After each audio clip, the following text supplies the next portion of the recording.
Hi, it's Harriet Waley-Cohen here, coach, speaker and mother, showing you how to be in complete partnership with yourself in every area of your life. Now, the focus right now is on sleep, because sleep is so important. Not getting enough sleep can make you not think so clearly, can make you cranky, makes it so much harder to deal with emotions, makes it just really hard to make good decisions about things like food. And I don't know about you out there, but when I haven't had enough sleep, I'm far more likely to drink a bit too much caffeine. For me, that's green tea, but I know back in my city days or the early days of when I had new babies, I'd be living off the old Diet Coke, and I do hear from some of my clients, you know, how much coffee they're drinking and tea and things like that. So the more tired you are, the harder it is to make good choices and take care of yourself physically and emotionally. And that's, you know, getting a good night's sleep is definitely part of being in complete partnership with yourself. And I'm very lucky because my really good friend Beatrix is here today. Hi, And Beatrix is a sleep expert. She's the founder of the Sleep Deep method. And whenever I have any sleep issues, or if I have clients with real sleep issues, she's absolutely my first port of call. So do you just introduce yourself, say hi to everybody. Hi everyone. So my name is Beatrix A Schmidt, and like you mentioned, I basically put together my own methodology about helping people to sleep better at night. And it's also about waking up refreshed and recharged and going through the day with full of energy, because sleep is not just about sleep itself, but it's about how you can be productive during the day, for example. So true, because what's the point of a good night's sleep if you're not gonna make the most of it by getting loads done and feeling really happy and positive. You know, as my children will tell you, you know, if I've had a really crappy night's sleep, I'm quite likely to be more grumpy than usual in the morning. Definitely. So yeah, we've all been there before, the work we've done on ourselves, for example. And this is, I think, why we encourage you to as well to explore your options and take the tools that we give you guys to improve your everyday and your life as well. Yeah, absolutely. So what I would love would be a couple maybe of really top tips that you think will help people to get a better night's sleep. What's your like juiciest, most exciting bits of advice for people? So the number one things I always start with my one-to-one clients is figuring out the root of your sleep problems. And that starts with keeping a sleep diary. So monitoring a couple of things like how do you eat, how you drink, what kind of things you eat and drink. Do you skip meals, which is some things that you help with your clients as well. The other things that you also talk about is emotions, because emotions will change the way you feel by the end of the day. And you talk about being in partnership with yourself and being relaxed enough and peacefully enough at the end of the day. So first is monitoring your eating, drinking habits. Second is basically monitoring your emotions. And the third one is monitoring the number of hours you sleep. We've all heard before that it should be an X number, 7 or 8, but is it 7 or 8 for you? I've noticed that certain times of my life it changes, and we've talked about this before. It does change depending on what you're up to. Well, I mean, I know I need 7 hours 5 nights a week, but twice a week, and it doesn't always have to be at the weekend, doesn't have to be consecutive.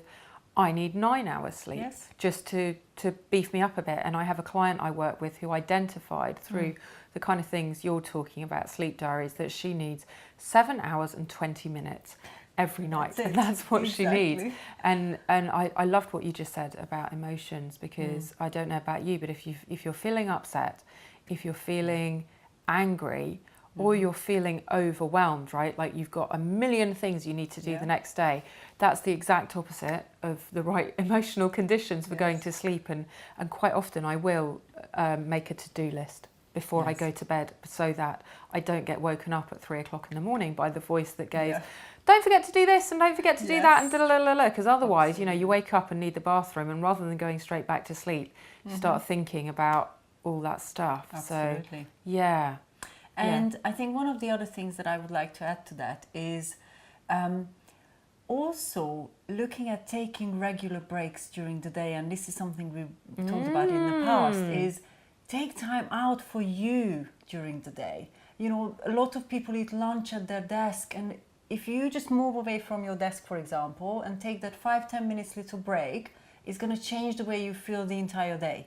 And it's going to help you to feel a lot more satisfied and a lot more established, not established, but fulfilled by the end of the day, because you've given yourself that little bit of you time during the day. So this would be how often should people have breaks, or how many breaks should they have? How long do they need to be? Like, imagine someone who's, you know, full-on superwoman, juggling so many things like I am, kids, business, working long hours, feeling like there's never any spare time. Yeah. Where can they start? What do you think would be like the first step? So I think if you're really, really busy, start with 5 minutes 3 times a day as a prescription, if you want to call that, because that will help you to learn to switch off first. Because some of the things that, you know, again, can be a problem is not to know how to do that. So start with 5 minutes. If you do 3 times a day, that's brilliant, especially if somebody is really, really busy. Like I know you can be sometimes with the kids as well, and running busy around in the park. And then move on from 5 minutes to improving it and increasing it to 15. What I found is 15 is a really good time, because it's long enough but short enough to fit it into your day. And can I just say, when I have my breaks during the day, the number one thing that I have to do to make sure it's a proper break is not have my phone with me.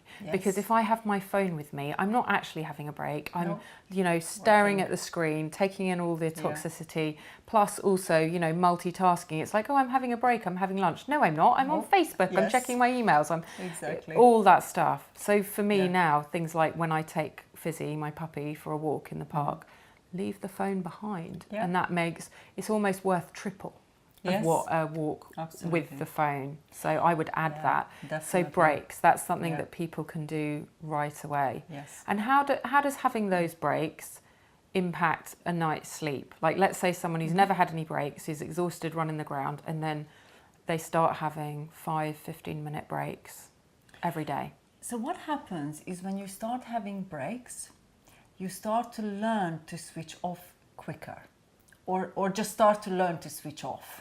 What you said is, don't take your phone with me. That will start to improve the way that you can switch off, for example. And I think that was really great. Is 5 minutes is the start of a great habit.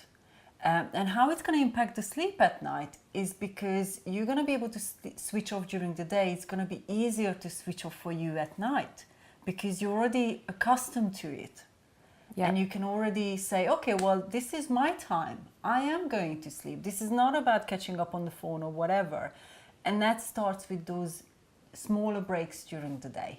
Brilliant. Thank you so much. That's super helpful. And I'm sure just from those little nuggets of wisdom, people are going to want to know how they can get in touch with you. So if they want to find out more about your work and all of that, how can they do that? So the best place to go is to my website, which is www.thesleepdeepmethod.com. And there is a form on there where you can get in touch with me direct. And also, what I'm offering at the moment is a discovery call. Very much how you start working with people is just explore the idea of what is it that I can help you with.